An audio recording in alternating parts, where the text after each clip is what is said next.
அனைவருக்கும் கணித வணக்கம்.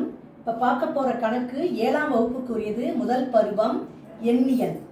எண்கோட்டை பயன்படுத்தி முழுக்களை கழித்தல். அதில் எடுத்துக்காட்டு 1.10ல் இரண்டாவது கணக்கை இப்போ நம்ம செஞ்சு பார்க்க போகிறோம். +6லிருந்து -5ஐ கழிக்கவும் சொல்லி கணக்கு கொடுக்கப்பட்டிருக்கு. எண்கோடை பயன்படுத்தி இந்த கணக்குரிய விடையை நம்ம கொண்டு வந்து காமிக்க போகிறோம். இப்போ பார்த்தீங்கன்னா நார்மலாக போகிறப்ப +6 அப்படியே போட்டுட்டோம். அடுத்து -5 எதிர்மறை +5 போட்டு கூட்டுறோம். அப்போ கூட்டுறப்ப என்ன வந்துடுது? அதாவது மைனஸ் இன்ட்டு மைனஸ் ப்ளஸ் ஆக்சுவலாக.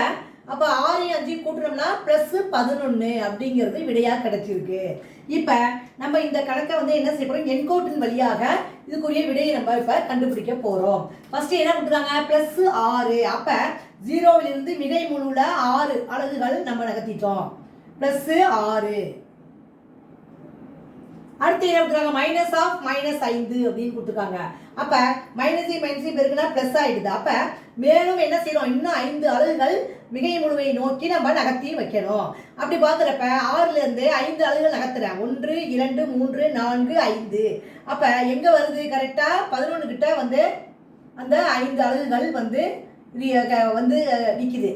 அப்போ இந்த கணக்குக்குரிய விடை வந்து நம்ம என்ன கண்டுபிடிச்சிருக்கோம்? சாதாரணமாக கழிச்சு பார்த்தப்ப +11 கிடைச்சிருக்கு.